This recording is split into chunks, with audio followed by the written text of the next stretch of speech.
Siguiendo con esa deconstrucción que estamos haciendo para poner en evidencia las observaciones de Anselmo de Feuerbach que lo condujeron a la formulación de la teoría de la pena en las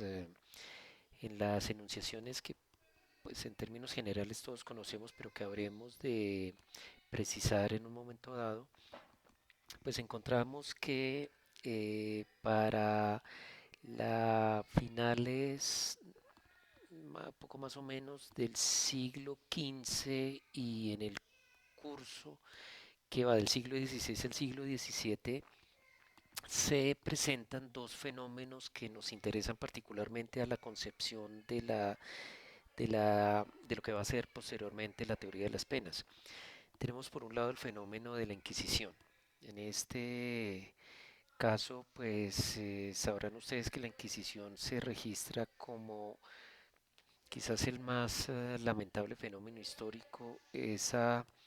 es catalogado como el más grande genocidio conocido por la humanidad.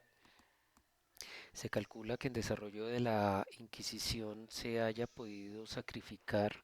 un promedio de 200 millones de personas. Piensen ustedes que en la contingencia que actualmente estamos viviendo, creo yo, la verdad sea dicha, evito ver muchas noticias,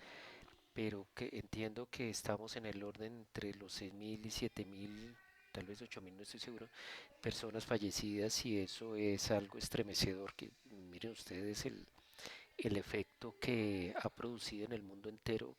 En las condiciones que nos encontramos, esta clase es fruto, la manera como la estamos haciendo es fruto de eso. Si 8.000 personas en una población calculada aproximadamente entre los 11.000 y los 12.000 millones de personas produce semejante efecto, piensen ustedes lo que es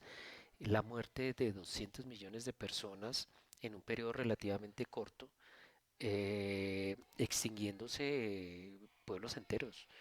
eh, y de una manera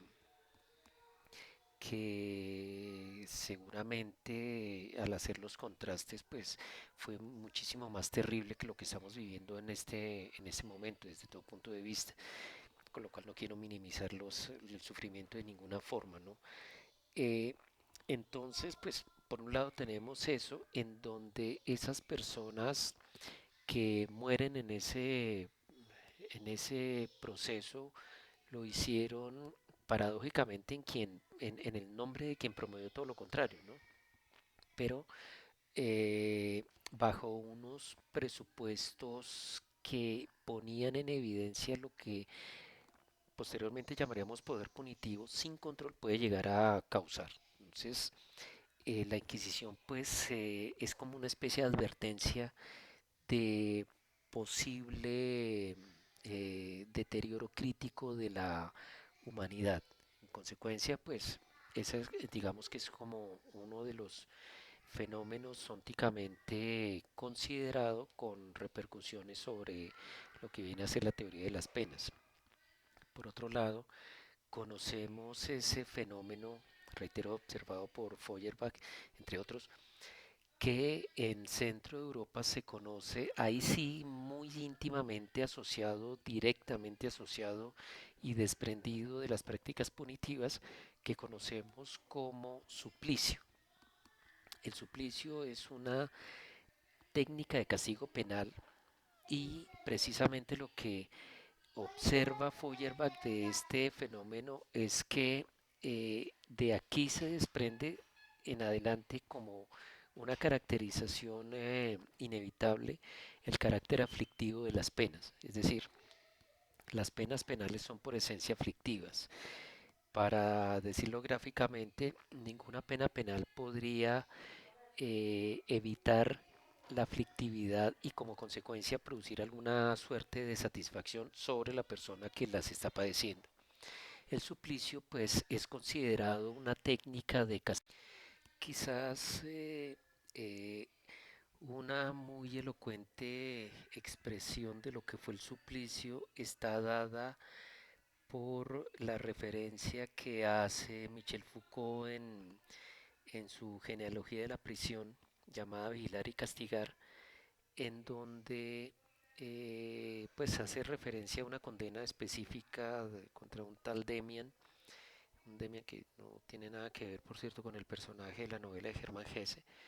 que fue condenado por un delito atroz y fue condenado a la pena de muerte, pero la pena de muerte en la concepción del suplicio se ejecutaba, en ese caso en concreto, mediante descuartizamiento. Descuartizamiento que implicaba que Demian era atado en cada una de sus extremidades a 4 caballos de tiro, que el verdugo debía azuzar los caballos para que alaran simultáneamente y lo descuartizaran. Se refiere en la ejecución de la sentencia cómo el efecto no se logró, así que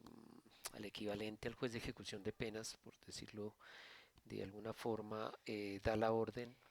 para que el verdugo vaya dando golpes de hachas sobre las coyunturas de las extremidades de las 4 extremidades de la persona condenada, y que vaya vertiendo ácido en las heridas para que el dolor no desaparezca ante la proximidad de la muerte. Pero pues se refiere allí mismo como esta forma que era el suplicio se convirtió en algo normal. Estamos para la época de la referencia cronológica, y empieza poco a poco a producir el efecto exactamente contrario al que se buscaba. El efecto del suplicio, dirán, el suplicio se ejecutaba a cielo abierto, de manera pública. De hecho, la sentencia referida de Demian fue ejecutada en el centro de la Plaza de París para que todas las personas vieran, y desde ese punto de vista observa Feuerbach, el cometido era fundamentalmente producir un temor de tal envergadura que nadie se atreviese a hacer lo mismo que el supliciado había hecho y que había justificado la práctica del suplicio en él. Pero se empezó a presentar el fenómeno exactamente contrario, es decir, en esta sentencia precisamente se refiere cómo Demian, una vez muere, finalmente expira, eh, lo que hace la comunidad es aplaudirlo. Y aquí vale la pena recabar que Demian había sido condenado por un delito que merecía el más alto repudio social,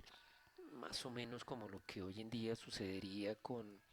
el asesinato y las agresiones sexuales contra niños. Entonces, se muestra cómo pues el, el suplicio invierte los presupuestos bajo los cuales fueron ideológicamente creados. Para esta época es que aparece toda esa construcción novelística del delincuente heroicizado, D'Artagnan, los tres mosqueteros, que terminan haciendo del delincuente casi que una